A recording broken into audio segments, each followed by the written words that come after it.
apa-apa mah jualan ya Pak. Iya, yang penting dapat. Berbagi bukan berarti mengurangi. Berbagi tidak mungkin tak berarti. Walau sedikit pun takkan menyakiti. Sesederhana senyum pun dapat mengobati hati yang letih. Banyak di luar sana orang-orang yang membutuhkan rangkulan tangan kita, berjalan bersama kita, tersenyum bersama kita.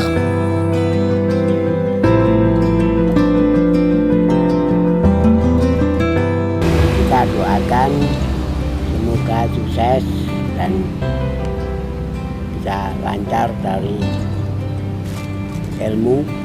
Semoga Tuhan beri rezeki yang banyak. Saya doakan semuanya diberi kesehatan, panjang umur, selamat dunia akhirat. Mari kita sisihkan beberapa kenangan manis pada mereka yang juga masih saudara kita yang nantinya akan membawa kita naik ke surga.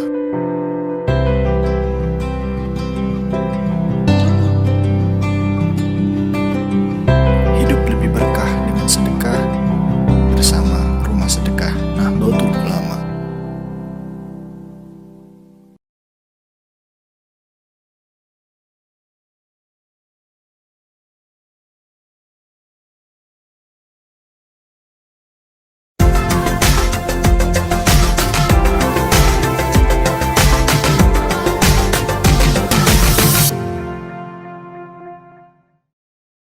Assalamualaikum warahmatullahi wabarakatuh. Kembali lagi bersama saya Umam, tentunya di acara kesayangan kita bersama yaitu podcast Ngopi Seni, Ngolah Pikir Santri Entrepreneur Nahdliyin.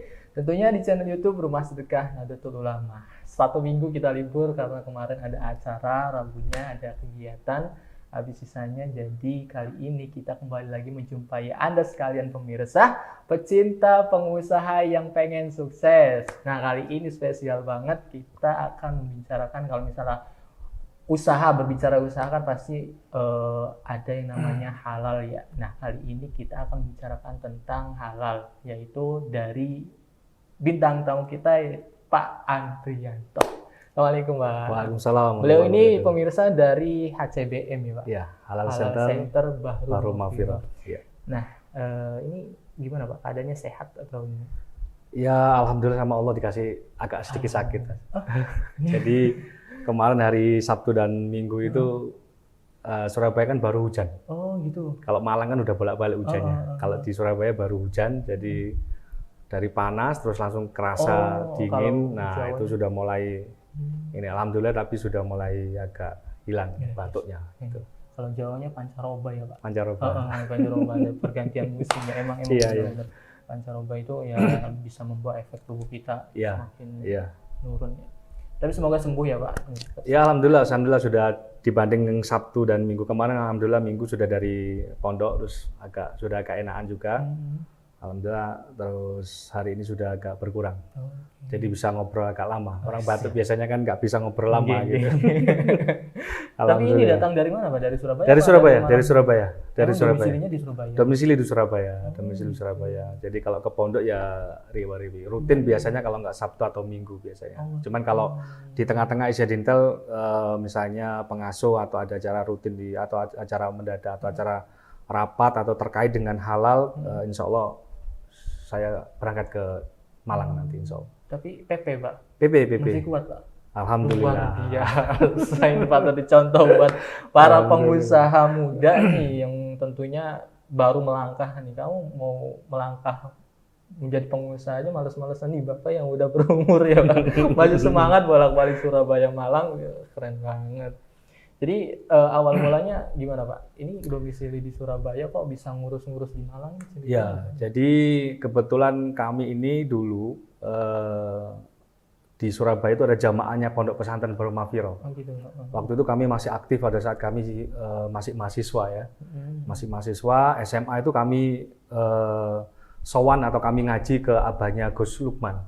Yang Abah Yai Fatah itu, terus Kemudian kami ada pengajian sendiri di Surabaya, teman-teman mahasiswa ya, dari SMA kemudian jadi mahasiswa, lalu kemudian kami mengaji kepada Gus Lukman. Alhamdulillah kami rutin setiap Kamis malam tawasulan itu kami rutin. Jadi ya mahasiswa kadang-kadang uangan terbatas Mas. Jadi uangan terbatas. Jadi kadang-kadang kami kumpulkan, kami naik bis, turun di Arjosari, naik apa ya, DL ya atau angkot. Yang terus kemudian kita turun di Dinoyo, dari Dinoyo terus kita naik ojek Mas. Itu. Nah, di situ kan turunnya di Jayogran ojek itu. Jadi dari pertigaan Jayogran itu kita naik itu kan sebelah kanan makam itu Mas. Iya. Nah, itu kan jam 9 malam itu ya kita ngeri-ngeri sedap ya jadinya. Itu pas masuk mahasiswa apa? Masih mahasiswa waktu itu. Waktu itu kita masih mahasiswa ya. Waktu kemudian terus alhamdulillah berlanjut sampai kerja. Terus Gus Lukman juga mengadakan pengajian juga di Surabaya. Kita rutin ada pengajian juga di Surabaya teman-teman itu. Dan alhamdulillah teman-teman Surabaya itu secara emosional, ikatan emosional dengan Gus Lukman itu luar biasa. Luar biasa. Alhamdulillah teman-teman itu ya kita memang nggak nyantri ya. Kalau istilahnya kami itu nyantri musafir gitu ya. Bukan mukim, jadi musafir. Jadi kita nyantrinya kan kalau pas kuliah libur itu karena anak pas kerja libur ya kita nyantri 3 hari 2 hari gitu ya ngerasain. Sama-sama santri Kalong nggak sih Pak? Nggih. Kan terkenal santri Kalong ya. Santri Kalong. Giliran agak insaf dikit gitu ya, terus baru nyantri gitu ya. Agak enak hati gitu ya, nyantri gitu ya. Jadi begitu. Tapi alhamdulillah dengan Gus Lukman itu kita dapat pelajaran lebih banyak Mas. Makanya kemudian kami sepeninggal Gus Lukman itu terus kemudian alhamdulillah sekarang dipegang oleh Profesor Bisri, Profesor Muhammad Bisri. Dan kemudian kami terus terang waktu dulu kan kami dekatnya dengan Gus Lukman. Nah, dengan Gus Bisri kan kami belum terlalu dekat. Dan alhamdulillah kami jalin kedekatan itu. Terus kami melihat pondok lumayan luar biasa gitu. Jadi Gus Bisri itu menanamkan terkait dengan pengembangan unit-unit usaha. Karena supaya kemudian kita tidak tergantung kepada donatur, tapi fokus 80% kalau bisa dari pengembangan usahanya, ekonomi kemandirian pondok pesantrennya.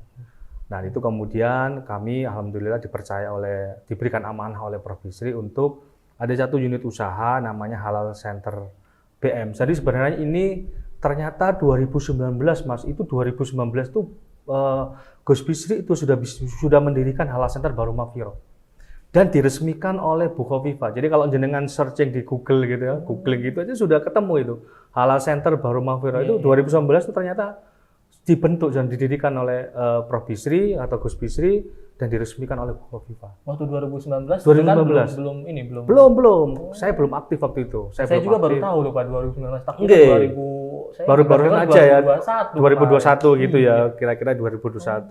Ternyata waktu itu kemudian Gus Bisri mempunyai SPMAI, Sistem Penjaminan Mutu Halal Internal, HQ-nya beliau.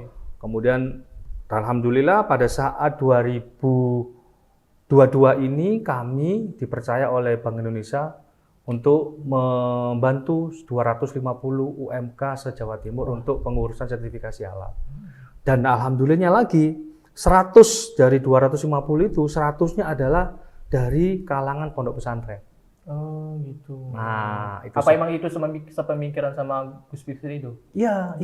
Jadi waktu itu Gus Bisri juga menyampaikan kepada kami bahwa Mas Andre, Bu Khofifah itu kepingin ada produknya pondok pesantren yang kemudian go ekspor, bisa dieksporkan. Nah kalau kita ngomong ekspor, otomatis kan ngomong izin Mas. Iya betul. Ngomong legalitas. Salah satu di antaranya yang kita fokuskan, yang kami amanahkan adalah di halal. Nah, di halal itu. Jadi kemudian nantinya berharap semoga kemudian HCBMI Halal Center Baru Mafiro bisa punya manfaat, bisa kemudian kita bikin sistemnya supaya halal ini tidak ribet. Nah, itu. Nah, halal itu tidak ribet, halal itu simple kok sebenarnya, kan gitu.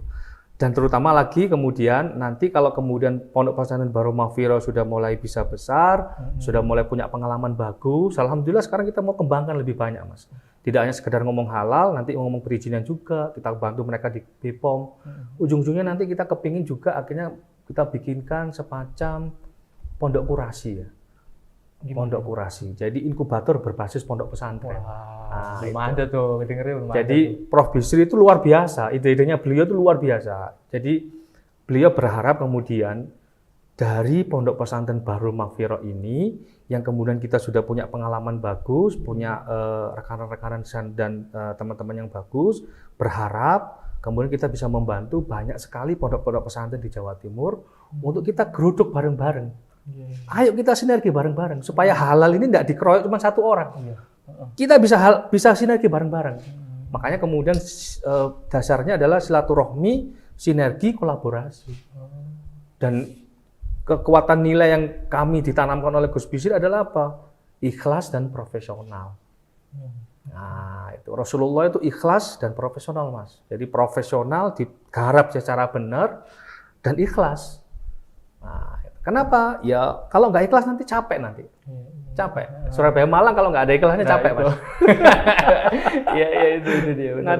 Itu. Jadi alhamdulillah Halal Center Bahrul Maghfirah ini adalah salah satu unit usaha yang dikembangkan oleh Prof. Bisri dan kami diberikan kesempatan untuk membantu beliau mengembangkan Halal Center Bahrul Maghfirah ini supaya kemudian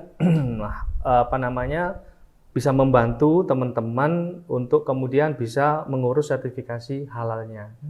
Dan bagusnya lagi, di Halal Center Bahrul Maghfirah itu Profesor Bisri menciptakan namanya SPMHI. Sistem Penjaminan Mutu Halal Internal. Beliau ini pengalaman Direktur Unibro. Beliau pengalaman di akreditasi. Jadi sebelum audit-audit eksternal yang dari luar itu masuk kepada Unibro untuk melakukan audit-audit, maka Unibro melakukan audit secara internal dulu. Sehingga apa? Sehingga pada saat audit internal datang, internalnya sudah siap. Nah, hal yang sama itu diberlakukan di halal. Itu sebab kemudian Profesi menciptakan SPMHI, Sistem Penjaminan Mutu Halal Internal. Dan ini sudah dihakikan, Mas. Sudah dihakikan. Hakinya itu berlaku sampai 70 tahun setelah beliau meninggal. Dan itu sudah dihakikan. Gus Bisri, penggagasnya Gus Bisri. Tadi hakinya atas nama Profesor Muhammad Bisri. Nah, itu. Jadi semoga saja dengan SPMHI ini yang menjadi pembeda dari Halal Center, itu dengan SPMHI itu kita bisa membantu teman-teman UMKM, bahkan teman-teman yang reguler pun, yang industri, non UMK, itu juga bisa dibantu dengan audit secara internal lebih dulu. Mereka disiapkan secara internal dulu sebelum audit secara eksternal. Nah, nanti kita akan lebih banyak ngobrol detail apa sih bedanya Halal Center Bahrul Maghfirah dengan Halal Center yang lainnya. Dan salah satu poinnya adalah di SPMHI itu. Oke. Nah, berarti ini HCBM ini baru benar-benar bergeraknya di 2021 kemarin? 2021 dan 2022. Ya, 2021 kami masih, karena terus terang ngomongin halal itu kan baru di tahun 2022 ini, pemerintah dalam artian BPJBH, Badan Penyelenggara Jaminan Produk Halal, sebuah badan di bawah Kemenak. Kalau dulu halal itu yang dikeluarkan oleh MUI, Mas. Kalau dulu halal itu kan dikeluarkan oleh MUI, sertifikat halalnya dikeluarkan oleh MUI. Sekarang yang mengeluarkan sertifikat halal adalah BPJBH, Badan Penyelenggara Jaminan Produk Halal, sebuah badan di bawah Kemenak. Nah, MUI-nya sekarang kemana? MUI-nya tetap dilibatkan dalam rangka memberikan fatwa halalnya. Nah, itu tetap dilibatkan dari rangka itu. Jadi di tahun 2021 itu ada namanya program Sehati, sertifikat halal gratis dari pemerintah untuk UMK, ya gitu ya, untuk UMK. Tapi polanya, teknisnya masih mengacu kepada industri. Itu sebab kemudian kami dalam artian Prof. Bisri itu mengajukan usulan kepada Pak Mas Tugi, kepada BPJBH, bahwa kalau bisa antara halal untuk UMK dengan non UMK itu harus dipisah. Kenapa? Karena UMK itu dalam melaksanakan proses usahanya itu sangat berbeda dengan non-UMK, sangat berbeda dengan industri. UMK ini Mas, kita nggak akan kaget kalau ketemu dengan teman UMK itu sifatnya one man show. Dia yang produksi, dia yang pusing accounting, ya, dia yang pusing marketing, ujung-ujungnya dia pusing sendiri. Itu. One man show. Jadi semua dicanda semua di handle semua dia. Nah, kalau kita ngomong industri kan jelas. Ada bagian produksi sendiri, ada bagian marketing sendiri, ada bagian pengadaan barang sendiri. Nah, kalau kita ngomong UMK, nggak bisa dibuat seperti itu. UMK ini one man show. Jadi itu sebab kemudian kami menyarankan harus dipisah. Alhamdulillah di Sahati 2022, BPJBA mendengarkan itu dan kemudian terjadilah ada 2 jalur. Kalau panjenengan lihat di akun si halal PTSP halal.go.id itu kelihatan pengajuan sertifikasinya ada jalur reguler itu untuk non-UMK. Dalam artian yang industri, yang produk-produknya yang sifatnya tidak sederhana seperti AMDK. Ada juga kemudian jalurnya self declare. Lah jalur self declare inilah yang kemudian menjadi jalur untuk teman-teman UMKM. Teman-teman UMK. UMK itu kepanjangannya usaha mikro kecil. Ya, mikro Mas. M-nya itu mikro. Bukan UMKM ya. M-nya yang terakhir itu kan menengah. Nah, kalau yang UMK itu usaha mikro dan kecil. Dan itu oleh BPJBH sudah dikriteriakan sendiri. Yang produknya sudah dipastikan kehalalannya, kemudian proses pembuatannya juga sederhana. Ya, itu sebab kemudian untuk ranah UMK kami bergeraknya adalah hanya fokus di halalnya. Islam mengajarkan halalan thayyiban. Laras nggih, halalan thayyiban. Tapi kalau UMK kita nggak akan bisa menerapkan thayyibannya juga. Contoh, misalnya begini, teman-teman UMK kalau alat-alat produksinya itu bisa jadi ya alat produksi untuk usaha, bisa jadi juga alat produksi untuk rumah tangga. Enggak, itu kan? Nah, kalau kita ngomong thayyib harusnya dipisah. Ya. Nah, tapi kalau kita ngomong thayyibnya, kalau dipisah, UMK pasti kesulitan. Itu sebab kemudian kalau untuk bergerak di ranah UMK, kita fokusnya hanya di halal saja. Thayyibnya kita pinggirin dulu. Thayyibnya kita pinggirin. Sehingga ketika mereka menggunakan alat produksinya untuk usaha dan untuk juga dipakai untuk rumah tangga, dimakfum, tidak apa-apa. Asalkan tidak boleh lepas dari nilai-nilai halalnya. Nilai halal itu ada berapa? Sebenarnya ada 3 fokusnya. Gampangnya 3. Di produknya, di bahannya, lalu di prosesnya. 3 itu saja sebenarnya. Kalau ngomong halal itu 3 situ aja. Kalau ngomong thayyib, banyak Mas. ISO, manajemennya, bahan sebagainya itu banyak. Ada 11 kriteria kalau nggak salah. Itu banyak sekali kalau ngomong thayyibnya. Tapi kalau kita ngomong halalnya itu cuma 3. Di produknya, di bahan, sama di proses. Di produk itu dilihat dari nama produknya dan di kemasannya. Itu sebab kemudian adalah salah satu usaha mie yang beredar di mana-mana itu kan tidak bisa menciptakan atau mengajukan sertifikasi halal. Karena menunya ada yang nama-nama yang identik negatif. Itu. Jadi produknya itu harus yang foto produknya, bentuk produknya, kemasannya itu tidak boleh mengandung atau menggunakan unsur-unsur yang negatif. Berarti yang unsur negatif itu maksudnya ke fokus ke halal juga, Pak? Masuk. Kalau mereka ingin mengajukan sertifikasi halal, maka namanya harus diganti. Walaupun lewat jalur reguler pun tetap tidak bisa. Harus diganti. Itu, harus diganti. Jadi jelas. Jadi mulai nama dan bentuknya. Misalnya panjenengan bilang, saya mie ayam misalnya mie ayam Malang gitu. Tapi di gambarnya, mohon maaf, ada gambarnya babi gitu misalnya. Itu tidak akan bisa masuk itu. Tidak akan bisa masuk. Nah, di ranah produk begitu. Di ranah bahan, itu semua produk yang menggunakan bahan-bahannya, itu harus ada bahan-bahan yang tersertifikasi halal. Kecuali yang memang bahan-bahan yang alami. Seperti bawang putih, bawang merah. Ya, kemudian ada jahe.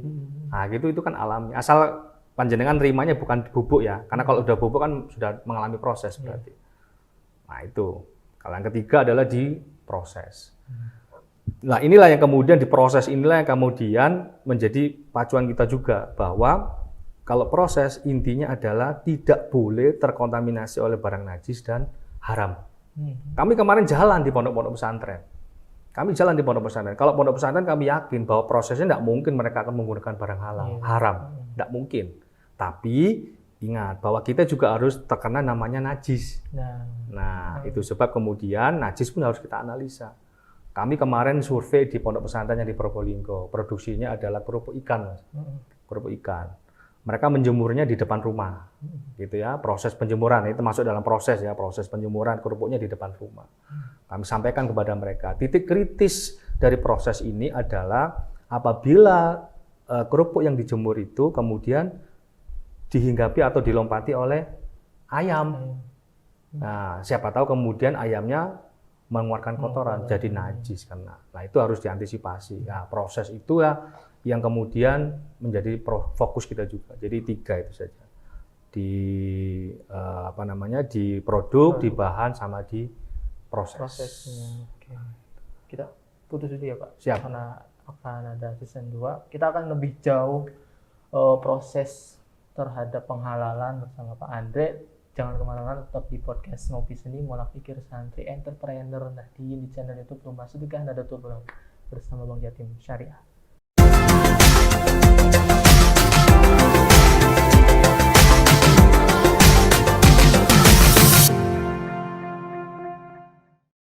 Hai Sobat Barokah, butuh dana talangan untuk modal usaha?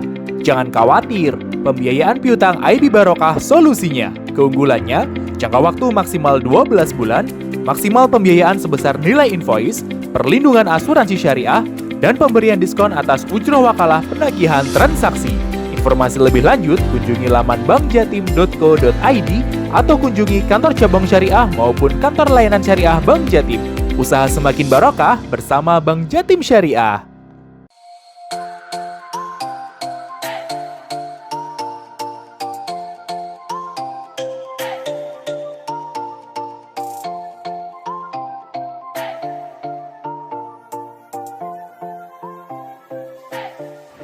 Assalamualaikum warahmatullahi wabarakatuh. Monggo para santri, para kiai, para aktivis, para pengabdi minum madu berkah songo-songo yang diproduksi oleh Pesantren Tahfidz Mambaul Ulum dan Rumah Sedekah Nahdlatul Ulama bersama dengan mitra. Insya Allah dengan ikhtiar ini kita bisa menjadi lebih kuat, lebih sehat di dalam memberikan pengabdian terbaik kepada umat.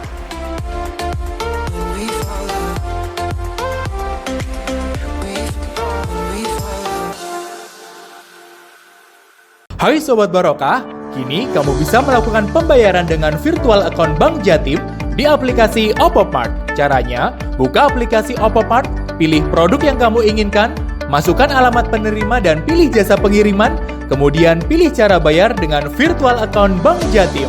Gampang banget kan? Yuk unduh aplikasi Oppo Mart di handphone kamu, transaksi semakin mudah dan barokah di Bank Jatim Syariah.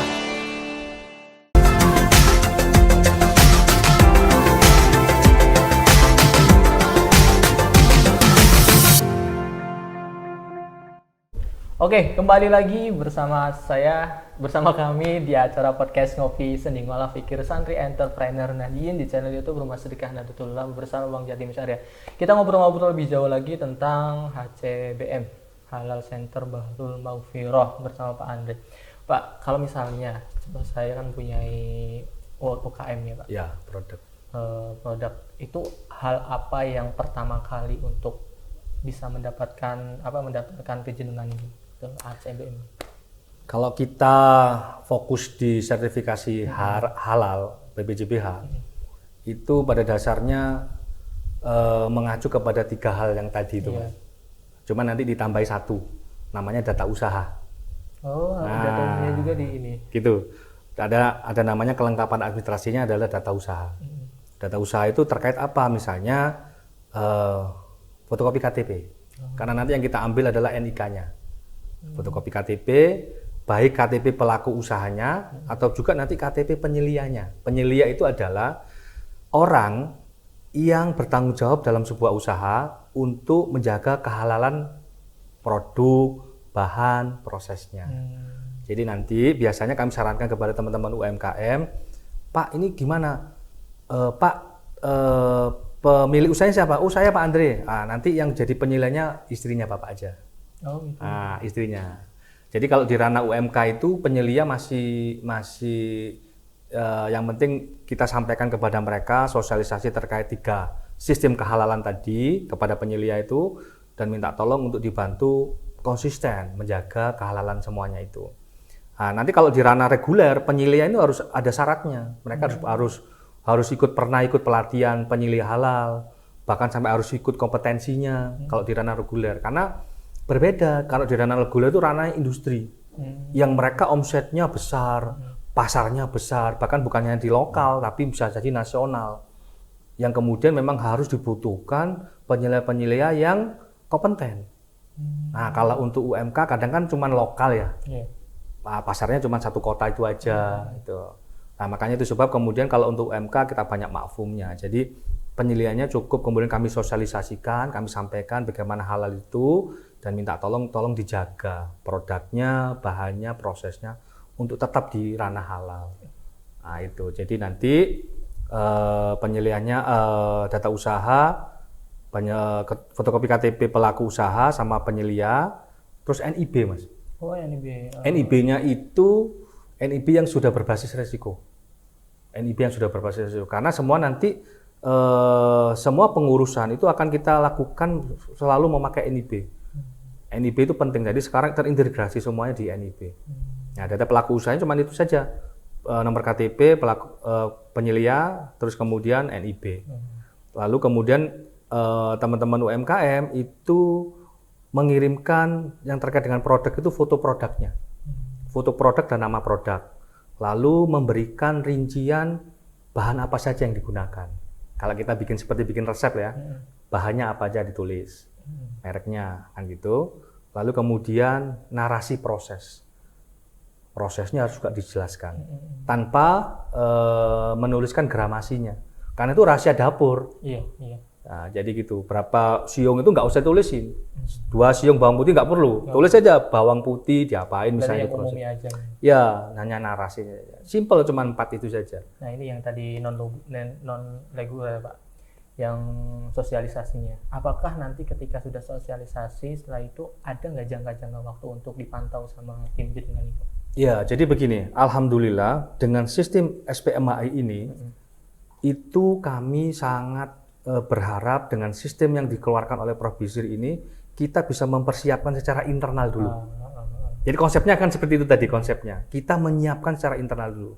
Memang kalau menurut peraturan pemerintah nomor 39 tahun 2001 di pasal 79 ayat 4 di sana itu dikatakan begini, bahwa standar halal yang ditentukan oleh BPJBA untuk UMK ini maksudnya ya, untuk UMK, untuk ranah UMK itu syaratnya cuma 2. Pertama, adanya pernyataan pelaku usaha, akad atau ikrar pernyataan pelaku usaha yang terdiri dari apa? Yang terdiri ada kehalalan produk dan kehalalan bahan. Lalu ada proses produk halal. Nah, kan 3 itu tadi kan mengacunya. Lalu berikutnya, syarat yang berikutnya ada namanya pendamping PPH, pendamping proses produk halal. Lah, kalau di ranah reguler itu mereka didampingi oleh auditor penyelia, kemudian diaudit oleh auditor halal. Kalau di ranah UMK self declare itu mereka didampingi oleh pendamping PPH, pendamping proses produk halal. Dan pendamping itu harus hukumnya wajib ikut pelatihan dan harus ada sertifikatnya. Dan sertifikatnya itu sudah terregistrasi langsung oleh BPJBA, Mas. Sehingga standarnya jelas, registrasinya jelas, apa yang dipantau apa semuanya jelas. Makanya itu namanya istilahnya adalah pendamping. Pun sama juga di SPMAI. Kami alhamdulillah insya Allah punya pendamping-pendamping internal yang akhirnya bisa membantu Bapak Ibu UMK untuk kemudian mengaudit secara internal untuk persiapan eksternalnya. Hasil akhirnya SPMAI itu apa? Hasil akhirnya SPMAI itu adalah adanya ikrar halal. Nah, wujudnya seperti ini. Nanti saya mau tunjukkan terkait ini guys, sebentar. Nah, ini contoh nih. Sultan Coffee. Pondok BM. Ya, kemarin sudah diundang juga tuh, Pak. Iya. Nah, ini kan kalau kemudian nanti kita sudah lakukan pendampingan secara internal di ranahnya SPMAI, maka kami nanti akan memberikan stiker ini, logo ikrar halal. Artinya ikrar halal ini artinya mereka sudah dilakukan prosesnya, sudah dilakukan auditnya secara internal. Seperti yang standarisasi BPJB yang tadi loh. Bahwa untuk UMKM standarnya bagaimana? Mereka harus ada pernyataan pelaku usaha atau akad atau ikrar. Nah, di mana apa? Akad isinya adalah apa? Akad atau ikrar itu isinya adalah adanya kehalalan produk dan kehalalan bahan. Nah, kalau dulu Mas, itu orang pernyataan pelaku usaha cuma tulis di atas kertas, menyatakan saya nama ini, produk saya ini, menyatakan bahwa produk saya dan bahan saya halal, tanda tangan di atas materai. Tapi apakah dilakukan prosesnya audit? Tidak. Nah, kami menawarkan, HCBA menawarkan adanya program SMHI ini. Sistem SMHI ini sistem penjaminan mutu halal internal yang digagas oleh Prof. Bisri itu membantu teman-teman UMKM untuk kemudian kita melakukan prosesnya secara halal, secara internal. Kalau sudah internal sudah dilakukan, insya Allah nanti kalau ada audit secara eksternal yang dari BPJBA, baik itu dari pendamping BPH, baik kemudian nanti kita store data kepada BPJBA, insya Allah 80%, 90% pasti lolosnya. Kenapa? Karena kita sudah siap secara internal.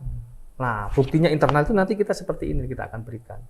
Ada sertifikatnya juga. Kalau panjenengan misalnya jalan-jalan di bakso kota di Cakman, yang di Soekarno-Hatta. Nah, itu di belakang itu muncul Mas logo ini. Dan ini logo ini sudah dipatenkan loh. Berarti boleh ditempelkan di produk, Pak? Boleh ditempelkan di produk atau boleh ditempelkan di warungnya.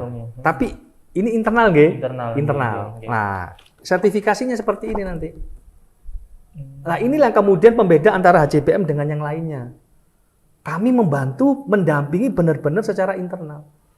Dampingi itu begini loh, kalau panjenengan misalnya mau ke Surabaya, ke rumah saya kan panjenengan nggak tahu alamatnya. Lah, kalau panjenengan duduk saja di samping saya, lalu saya dampingi, pasti sampai.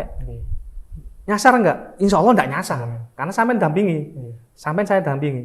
Nah itu, konsepnya seperti itu, Lah ini, ya konsepnya seperti itu nanti. Nah ini kami sudah mulai mengumpulkan data-data ini untuk kemudian kita semoga saja kemudian dari data-data yang kita bisa dapatkan itu kita bisa mengumpulkan teman-teman UMKM, lalu nanti kita akan bisa bareng-bareng. Makanya istilahnya tadi dengan silaturahmi ini halal kita akan geruduk bareng-bareng supaya kita bisa sinergi. Teman-teman bisa kita bantukan supaya lebih mudah. Nah kalau yang ini sertifikat halal yang dari BPJBA nanti. Nah bedanya kan di sini. Bedanya di sini. Ini kalau yang ini dari BPJBH eksternal ya. Eksternal. Ini yang kami dari internal. Yang saya mau tanyakan Pak, kalau misalnya udah ngurus internal nih, udah beres semua, udah dapat ikrar halalnya, udah punya sertifikatnya, itu kita menjemput bola untuk ke eksternalnya atau nunggu eksternal masuk ke? Kami menanyakan kepada teman-teman UMKM. Contoh misalnya kayak programnya BI. Nah di programnya BI, goal akhirnya adalah ini.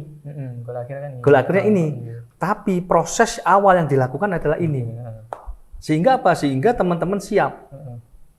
Jadi jangan cuma sekedar akhirnya saya takutnya begini nanti. Kalau teman-teman hanya fokusnya di sini, itu mereka tidak dilakukan prosesnya secara internal. Kalau kita bilang kalau anak pondok kalau belum ada pembiasaan, beler dia pasti. Beler pasti. Malah ditinggalin. Pulang ke rumah mana dia? Biasanya jam 2 bangun, bangun jam 5 subuh. Bahkan jam 7, jam 8 gitu. Lah ini internal, itu adalah pembiasaan. Kita akan edukasi kepada mereka untuk dibangunkan budaya halalnya secara internal. Jadi Prof. Bisri ini konsepnya luar biasa, Mas. Bangun budayanya, bangun ekosistemnya. Lah kalau budayanya sudah terbangun, ketika ini itu sudah gampang mereka. Nah itu, bangun budayanya, bangun ekosistemnya.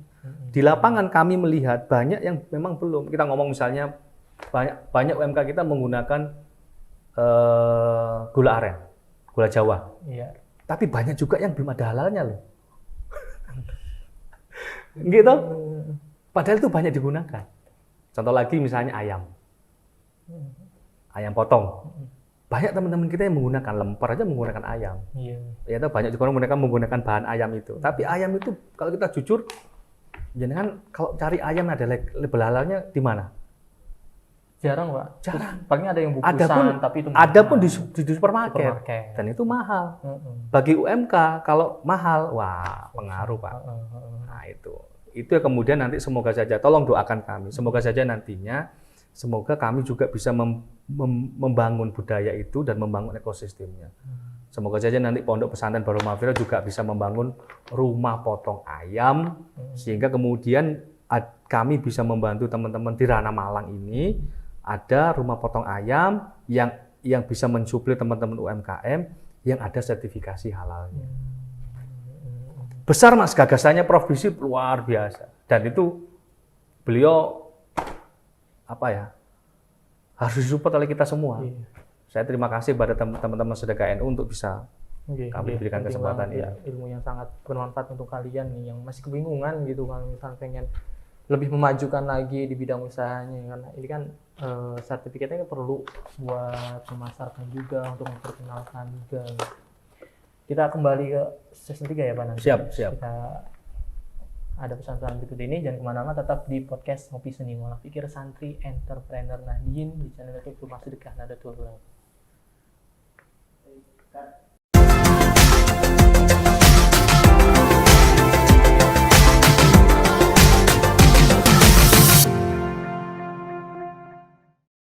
Hai Sobat Barokah, Bank Jatim Syariah bersama OPOP Jawa Timur dan OPOP Training Center Unusa Surabaya menghadirkan Kartu Santri OPOP Jatim Berdaya.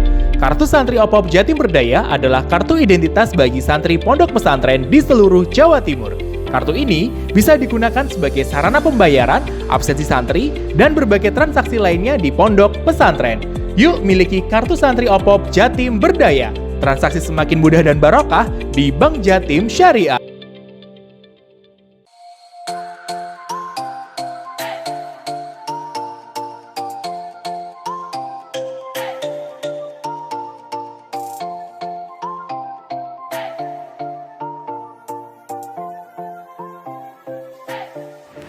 Assalamualaikum warahmatullahi wabarakatuh. Monggo para santri, para kiai, para aktivis, para pengabdi minum madu berkah songo-songo yang diproduksi oleh Pesantren Tahfidz Mambaul Ulum dan Rumah Sedekah Nahdlatul Ulama bersama dengan mitra. Insya Allah dengan ikhtiar ini kita bisa menjadi lebih kuat, lebih sehat di dalam memberikan pengabdian terbaik kepada umat.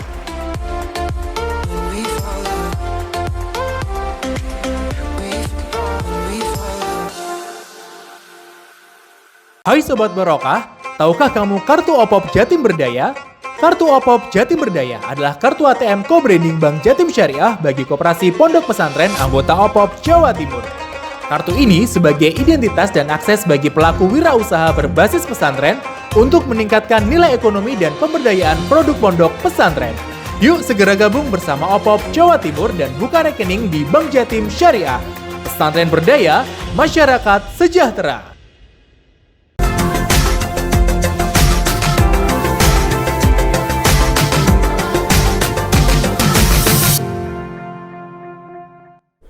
Oke, kembali lagi bersama kami di podcast Ngopi Seni Ngolah Pikir Santri Entrepreneur Nahdien di channel YouTube Rumah Sedekah Nahdlatul Ulama bersama Bang Jatim Syariah. Kita lanjut nih, seru sekali.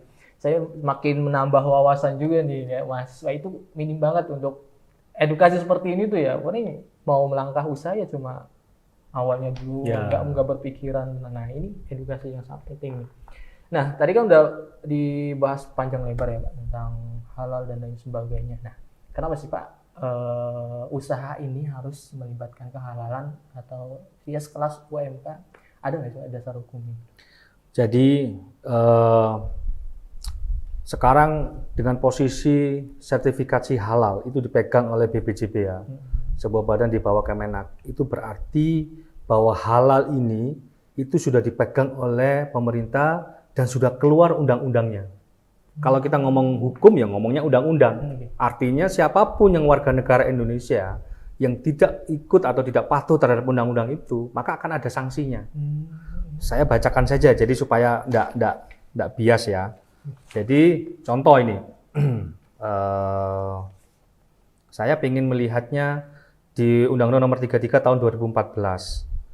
Jadi pasal 4 produk yang masuk beredar dan diperdagangkan di wilayah Indonesia itu wajib bersertifikat halal. Kalau undang-undang sudah ada pasalnya begitu dan sudah tercantum seperti itu, maka sudah punya kekuatan hukumnya. Iya, betul. Tidak bisa seperti fatwa, tidak bisa seperti himbauan.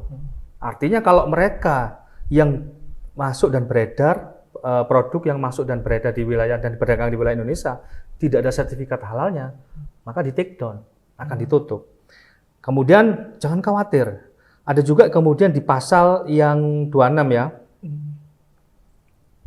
tapi sorry, yang pasal 4, seakan-akan kita berpikirnya begini, berarti semuanya wajib dong, wajib halal semua berarti. Kalau saya jualan yang nggak halal gimana? Nah itu dijelaskan juga di undang-undang yang ini ya, yang di pasal berikutnya. Di sana dikatakan bahwa mereka-mereka yang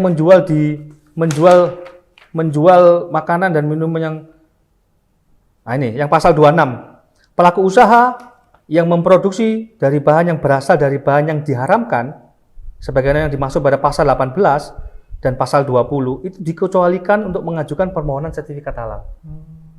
Jadi jangan khawatir. Kalau panjenengan semua misalnya berdagang yang haram, ya enggak apa-apa. Enggak apa-apa. Dan itu tidak dikewajibkan untuk melajukan sertifikasi halal yang namanya jualan haram. Lalu kemudian di ayat yang kedua di sana lebih jelas lagi, pelaku usaha sebagaimana dimaksud pada ayat 1 itu wajib mencantumkan keterangan tidak halal pada produk. Nah, ada lagi berarti. Jadi enggak apa-apa. Kalau misalnya jenengan jualan yang barang-barang haram, tulis aja enggak apa-apa. Kalau panjenengan cerita teman-teman saya yang di luar negeri, mereka ketika mereka berhijab, mereka masuk di satu restoran. Yang restoran itu menjual barang-barang yang haram. Pemilik usahanya atau restorannya atau pelayannya itu menyampaikan, Pak, Bu, mohon maaf, ini tidak bisa untuk makanan ini tidak bisa untuk Anda, karena Anda Muslim. Itu disampaikan. Nah itu di kita kadang-kadang masih rancu mas, nggak ditulis, makanya kemudian kita tidak mengapa, tidak kemudian mereka harus wajib bukunya menjual barang halal semua, enggak, yang haram pun nggak apa-apa, silakan dijual. Dan mereka yang jualan makanan haram itu tidak diwajibkan untuk mengajukan sertifikasi halal karena jualannya haram. Dan yang kedua adalah yang lebih penting lagi, tolong ditulis di produknya, bahkan ditulis di warungnya atau di depan warungnya makanan haram. Sehingga dengan adanya seperti ini kita ini hidupnya enak gitu loh mas. Iya. Kita enak ya monggo, kita bisa berdampingan, kita juga bisa ini. Sehingga pemerintah ini mengaturnya jelas. Dan pemerintah juga mengatur bahwa kemudian di pasal 56, pelaku usaha yang tidak menjaga kehalalan produk yang telah memperoleh sertifikasi halal, sebagaimana dimaksud pada pasal 25, itu akan dipidana dengan pidana penjara paling lama 5 tahun atau pidana denda paling banyak 2 miliar. Ada sanksinya dan ada hukumnya. Pasal 57, setiap orang yang terlibat dalam penyelenggaraan proses JBH yang tidak menjaga kerahasiaan formula yang tercantum dalam informasi yang diserahkan pelaku usaha, sebagaimana dimaksud pada pasal 43, akan dipidana penjara. Nah, jadi kayak saya nih, kami ini pendamping-pendamping, karena itu sebab proses pendampingan, proses bahan itu tidak mencantumkan gramasi. Nah, panjenengan menyerahkan data usaha, data proses, data bahan, data produk kepada kami. Data-data itu sifatnya rahasia. Kami harus menjaga kerahasiaan itu. Maka setelah kami bantu, kami dampingi semuanya, nanti semua berkas kami kumpulkan dalam satu map, kami sampaikan kepada PU-nya. Sertifikat ikrar halalnya kami sampaikan, sertifikat halalnya kami sampaikan, kami serahkan kembali kepada pelaku usahanya. Dan itu hukumnya wajib menjaga kerahasiaan itu. Dan di tahun 2024, apabila teman-teman UMKM yang di tahun 2024 tidak mempunyai sertifikasi halal untuk produknya, maka aparat pemerintah, aparat keamanan, aparat yang berwenang itu akan menutup karena tidak punya sertifikat halalnya. Itu sebab kemudian mumpung masih 2 tahun lagi, ayo kita rame-rame, ayo kita bantu bareng-bareng, ayo kita sinergi bareng-bareng. Nah, gitu. Teman-teman NU bergerak. Kemarin kami juga di pondok-pondok pesantren pondok pesantren Muhammadiyah. Kami bergerak di pondok-pondok pesantren yang lainnya. Kami bergerak di sekarang alhamdulillah Mas, geraknya luar biasa. Ya walaupun terlambat ya. Kita negara muslim paling banyak, tapi tidak ada kata terlambat kalau kemudian kita sudah mulai extend, kita mulai bergerak di hari ini. Jadi ini terus mengenjot sampai 2024. Iya. Itu. Targetnya BPJBH adalah 10 juta UMKM di tahun 2024. Bu Gubernur, Bu Khofifah itu ditarget oleh pemerintah 1,5 juta UMKM di tahun 2024 sudah dapat sertifikasi halal. 1,5 juta, Mas.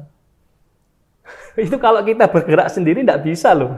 Makanya semoga saja di podcast ini itu bisa viral kemana-mana. Ayo kita bareng-bareng, ayo kita geruduk bareng-bareng, ayo kita sinergi. Tidak bisa, HJBM kecil. Bu Khofifah mau jalan sendiri nggak bisa.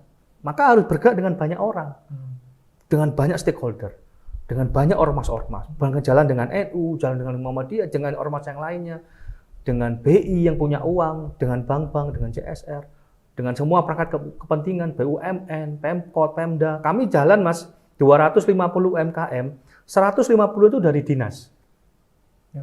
Mojokerto Kota, Mojokerto Kabupaten, Lamongan, sama Jombang, Sumeneb, dan Bangkalan. Masing-masing 25 UMKM. 25 UMK.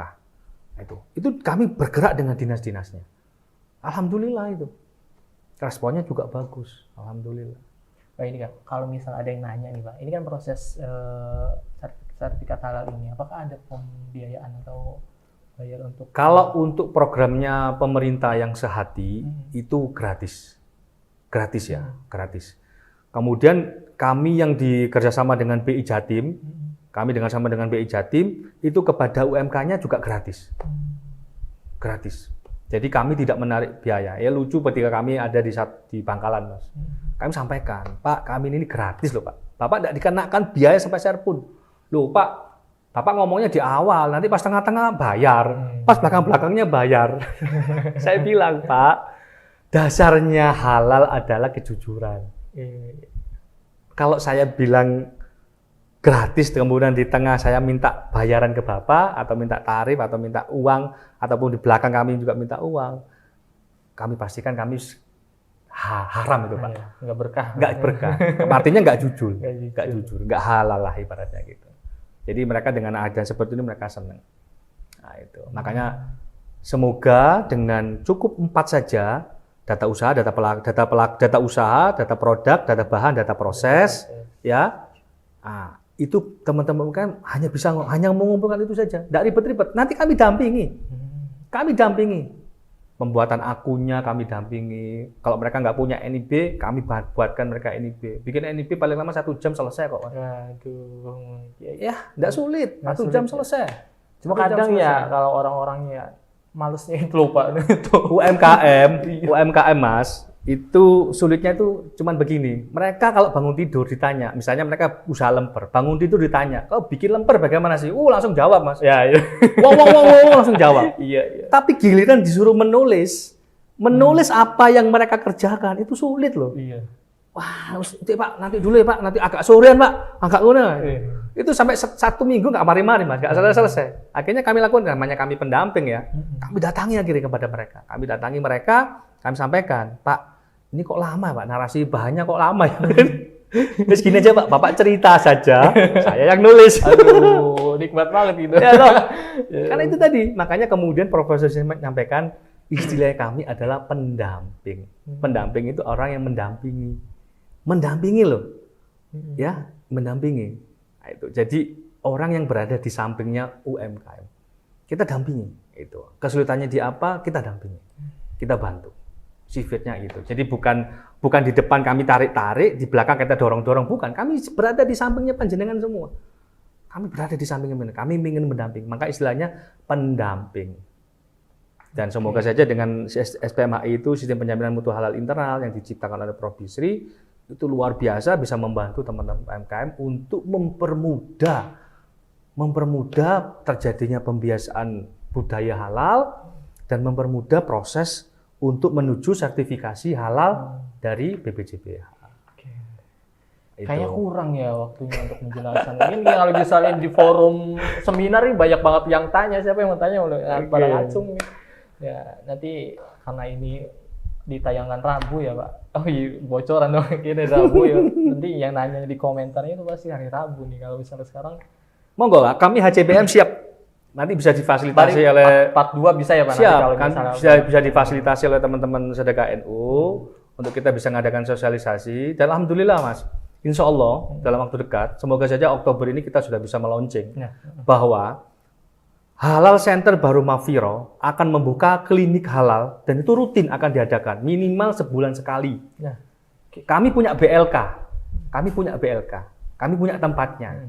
Nah nanti teman-teman UMKM yang di ranah Malang Raya, silakan hubungi kami. Nanti kami akan kumpulkan, kita akan bikinkan klinik halal.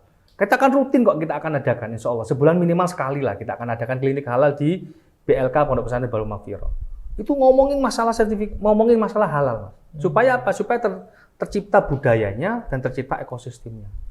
Bahwa halal itu tidak seribet yang pikiran panjenengan. Nah, itu. Buktinya kan jenengan hafal tapi nulis kan susah gitu. Ya. Lah kami kan mendampingi gitu. Jadi kan kami bisa tulis kan. Ya. Gitu. Oke deh, kalau misalnya hari Rabu banyak yang komentar, nanti kita akan adakan part 2 deh buat pertanyaan-pertanyaan dari para pemirsa. Terakhir nih Pak, nah ini kan Mas sedekah ya Pak? Iya siap. Menurut Bapak nih, apa sih makna sedekah ini Pak? Ayah saya meninggal saya SMP kelas 2. Saya SMP kelas 2 itu sudah yatim. Nah, kemudian kami mengalami kesulitan terkait dengan pembiayaan sekolah. Alhamdulillah salah satu ormas membantu kami sampai kemudian kami bisa lulus SMP saat itu. Walaupun cuma sampai SMP ya pembantuannya. Tapi alhamdulillah dari ranah itu saya bisa belajar terkait dengan, oh iya benar ya, sedekah itu, karena kami pada saat itu posisinya kami yang diberikan bantuan, sehingga kami bisa merasakan orang yang membutuhkan, itu kami merasakan, gitu, kami merasakan, sehingga itu mudah-mudahan menjadi pemicu pada kami bahwa kalau kami nanti punya, maka kami harus punya. Banyak teman-teman mengatakan, ngapain sih cari uang banyak-banyak, uang juga harta nggak dibawa pulang, nggak dibawa mati. Saya balik kepada mereka. Loh, harta itu bisa dibawa mati loh. Loh kok bisa? Gimana caranya harta bisa dibawa mati? Sedekahkan. Sedekahkan. Maka harta itu akan kita bawa pulang. Kita akan bawa harta itu. Saya ketemu dengan teman juga begini. Nggak usah kaya-kaya lah, percuma gitu. Kami dulu susah Mas, kami pernah makan sampai juga makan nasi sama pada saat ditinggal ayah itu kami juga pernah mengalami makan nasi pakai garam juga pernah. Mengalami hal seperti itu kami juga pernah. Nah saat-saat itu kemudian menjadi pemicu bahwa ya kita memang harus jadi orang yang punya uang, yang berkecukupan, yang bisa kemudian dengan kita punya uang itu kita bisa membantu sedekah kepada orang. Saya punya teman yang non-muslim, Mas. Sedekahnya 10%. Dari gajinya? Dari gajinya.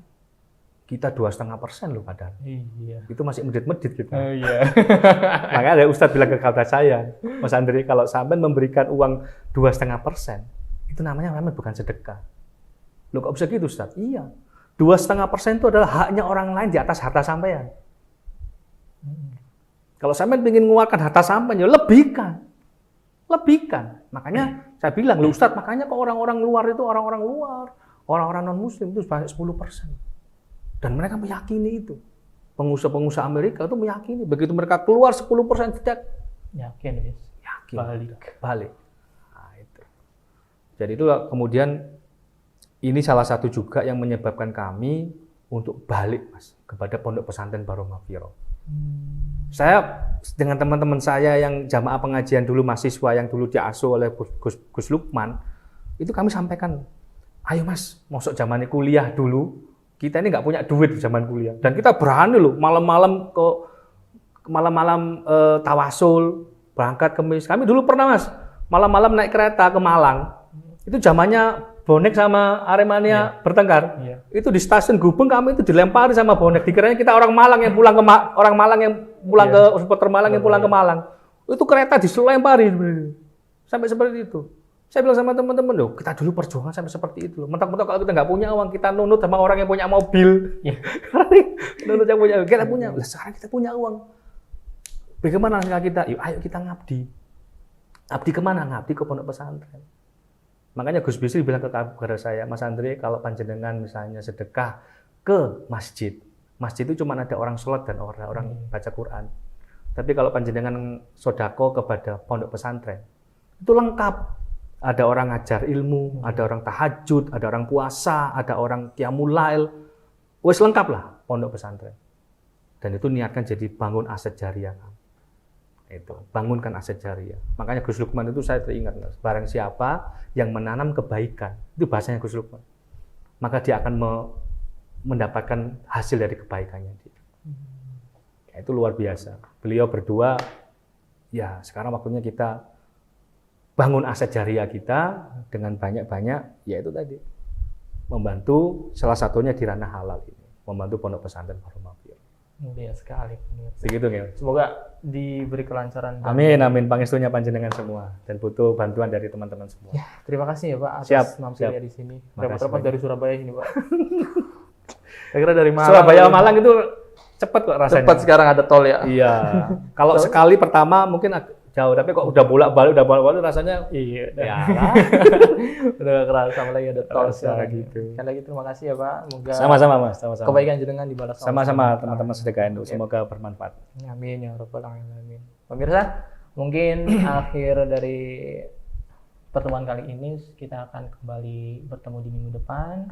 Tetap stay di channelnya kami Rumah Sedekah Nurul Ulama karena banyak sekali ilmu yang bermanfaat buat kalian diambil hikmahnya. Dari kami mohon maaf apabila ada kata-kata yang kurang berkenan. Wallahul muwaffiq ila aqwamit thoriq. Wassalamualaikum warahmatullahi wabarakatuh. Waalaikumsalam warahmatullahi wabarakatuh.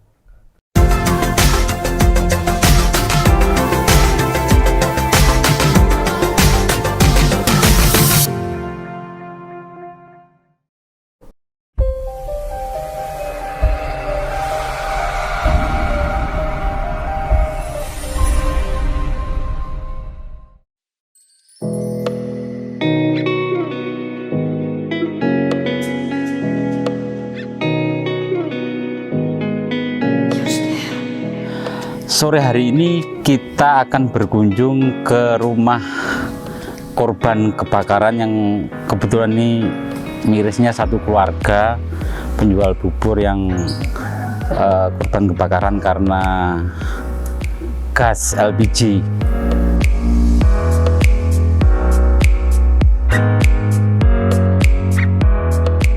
Enggak pas kena pada api tiba-tiba gitu. Kaget terus lari. Enggak, digendong aja. Digendong sama ayah. Mana ayah? Namanya siapa ayahnya? Iwan siapa yo? Karena memang ada teman-teman, ada media, ada Pak Agus, ada pengusaha dan lain sebagainya. Itu titipan. Ini dari Unisma, tidak sangat banyak tapi moga-moga bermanfaat.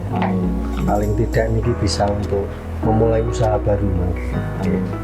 Dan nanti juga ada tambahan dari teman-teman dari Pak Agus ini, moga-moga ini bermanfaat. Dengan terima kasih.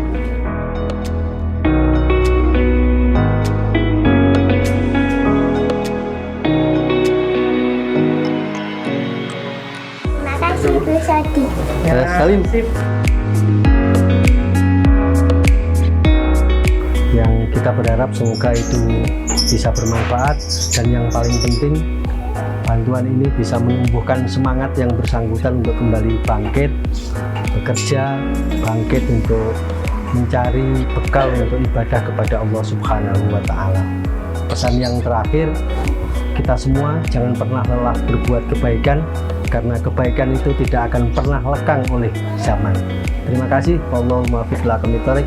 Wassalamualaikum warahmatullahi wabarakatuh. Waalaikumsalam warahmatullahi wabarakatuh.